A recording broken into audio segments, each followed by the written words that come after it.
नमस्कार, आप सभी का स्वागत है अद्भुत राजसिक साधनाएं में। आशा करता हूँ आप सभी ने दीपावली को पूर्ण श्रद्धा के साथ उसमें अपनी साधनाएं की होंगी और माता लक्ष्मी का पूजन किया होगा।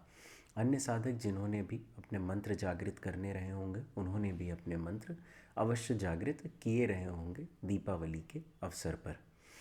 आज हम चर्चा करेंगे कि मनुष्य अपने जीवन काल में किए गए कर्मों का जो फल है उससे क्या मुक्ति प्राप्त कर सकता है या अपने कर्मों को कम कर सकता है या कोई ऐसी साधना जो उसको क्षमा प्रदान कर सके।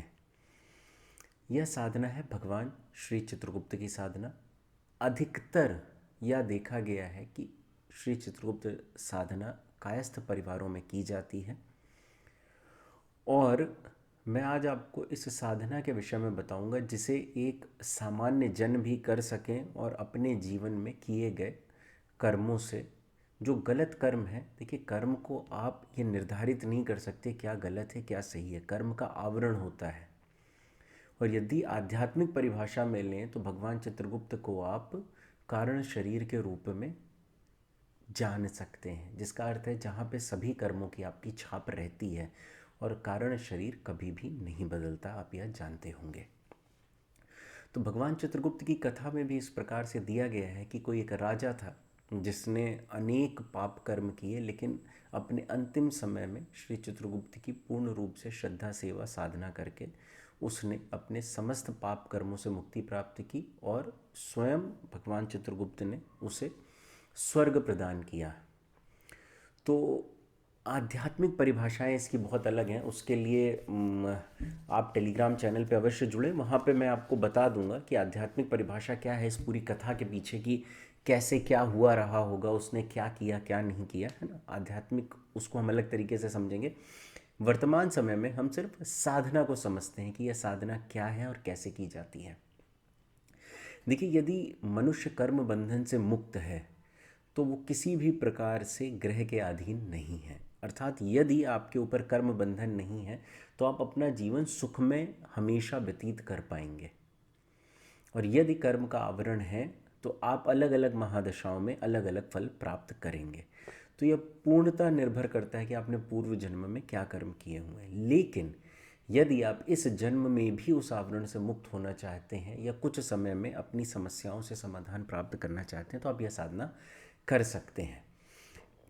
भगवान चित्रगुप्त की साधना में साधक को बहुत ज़्यादा करने की आवश्यकता नहीं होती है, क्योंकि इसमें आपको सामग्री से अधिक अर्थात माला आसन आदि से अधिक, कहीं ज़्यादा अधिक आपको जो नैवेद्य हैं या जो फल फूल गंध है ना, इन सब का अधिक ध्यान रखना होता है। और इस साधना को आपको मात्र वर्ष में 3 दिवस करना होता है। यदि कोई साधक इसका प्रभाव जल्दी चाहते हैं तो वो प्रत्येक माह में भी 3 दिवस कर सकते हैं। और इस साधना को पूर्णिमा के एक दिन पहले से शुरू किया जाएगा और पूर्णिमा के अगले दिन और पूर्णिमा वाले दिन 3 दिन किया जाएगा। लेकिन जो दीपावली का समय होगा उसमें दीपावली के एक दिन पहले से शुरू करके और जो द्विज होगी, द्वितीया होगी, यम द्वितीया तक इसे किया जाता है। इसका जो मूल है वह यह है कि आप जैसे अनेक प्रकार के गंध के दीपक अपने आसपास रखें, है ना। कम से कम 3 प्रकार के गंध के दीपक, 3 प्रकार की जो सुगंधित फल हैं, पुष्प हैं, है ना, और जो आपके मिठाई है वो सब रख सकते हैं। यदि आपको कुछ नहीं मिलता तो आप सिर्फ एक दीपक से भी यह साधना कर सकते हैं, है ना। और उसमें थोड़ा सा इत्र डाल दें तेल में, तिल का तेल ले लें, सरसों का तेल ले लें, है ना, अपने बाईं ओर रखें और उसमें थोड़ा सा इत्र डाल दें और स्वयं भी थोड़े से साफ सुथरे रहें, नहा धोकर ही यह साधना करनी है आपको। और जब मनुष्य यह साधना करता है तो उसको माला आदि यदि है तो ठीक है, नहीं है तो कोई बात नहीं। यदि आप चाहते हैं करना तो आप लाल चंदन की माला से इस साधना को लाल आसन पर बैठ के उत्तर दिशा की तरफ मुख करके कर सकते हैं, है ना। कुछ समय तक इस साधना को उत्तर दिशा में किया जाता है और उसके बाद इसकी दिशा परिवर्तन की जाती है। इसलिए साधक को संस्था के हमेशा संपर्क में रहना आवश्यक है, जिससे उसके अनुभव के आधार पर उसको बताया जा सके कि यह समय है जब आपको अब दिशा परिवर्तन करना है।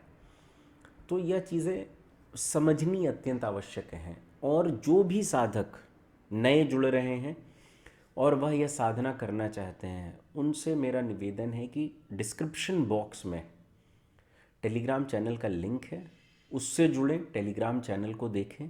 अन्यथा नीचे डिस्क्रिप्शन बॉक्स में 3 वीडियोज़ का लिंक है, उन 3 वीडियो को देखे बिना कोई भी साधना शुरू ना करें। उसमें सभी साधना के नियम हैं, हवन के नियम हैं, सारे नियम दिए गए हैं और संस्था में दी जाने वाली समस्त साधनाओं में वह नियम लागू होते हैं।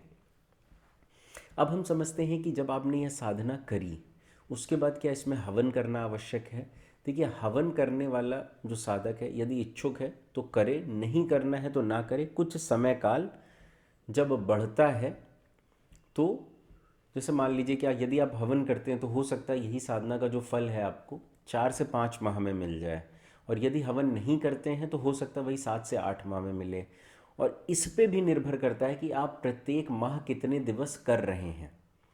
यदि मान लीजिए कि आप पूरी की पूरी साधना शुक्ल पक्ष में प्रत्येक माह कर रहे हैं तो हो सकता है आपको जो रिजल्ट है वो 2 ही माह में मिल जाए, है ना, क्योंकि आपने टोटल 30 दिन साधना की 2 दिन में, तो वो भी संभव है। लेकिन यह निर्भर करता है कि आपने कितने समय में की है।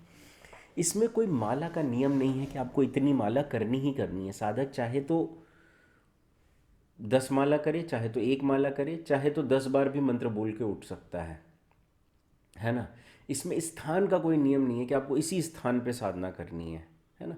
तो बहुत सारे नियम हैं जो इसमें नहीं है, लेकिन ब्रह्मचर्य का नियम अत्यंत आवश्यक है ना। अपनी काम वासना पे नियंत्रण आवश्यक है। अनुशासन, एकाग्रता, स्थिरता और ध्यान, ये चारों चीज़ें आपके लिए आवश्यक हैं इस साधना में। इसलिए जो भी ये साधनाएं करें वो सोच समझ के अवश्य करें। जो इसका मंत्र है वो आपको टेलीग्राम चैनल एवं व्हाट्सएप चैनल दोनों पे ही उपलब्ध हो जाएगा, है ना। जो साधक पहले से टेलीग्राम पे जुड़े हुए हैं उनसे निवेदन है कि वो व्हाट्सएप चैनल पे भी अवश्य जुड़ें, क्योंकि जो मंत्र है वो पहले मैं वहाँ प्रदान कर देता हूँ। क्योंकि कई बार क्या होता है कि टेलीग्राम पे मंत्र देने में हो सकता है समय भी लगे, तो दोनों का ही लिंक नीचे डिस्क्रिप्शन बॉक्स में दिया हुआ है, आप दोनों पे जुड़ सकते हैं। लेकिन जो साधनाएं हैं वह प्रथम टेलीग्राम पर ही दी जाती हैं, व्हाट्सएप चैनल पे सिर्फ मंत्र प्रदान किए जाते हैं। और कई साधक ऐसे भी यहाँ पे जुड़े हुए होंगे जो अपने जीवन में साधनाएं करने के इच्छुक नहीं हैं, तो संस्था द्वारा प्रत्येक रविवार उनके लिए हवन किया जाता है। साधक अपना नामांकन हवन में करवा सकते हैं और हवन के काल में माता से प्रार्थना करें जो भी उनके मन में इच्छित प्रार्थनाएं हों।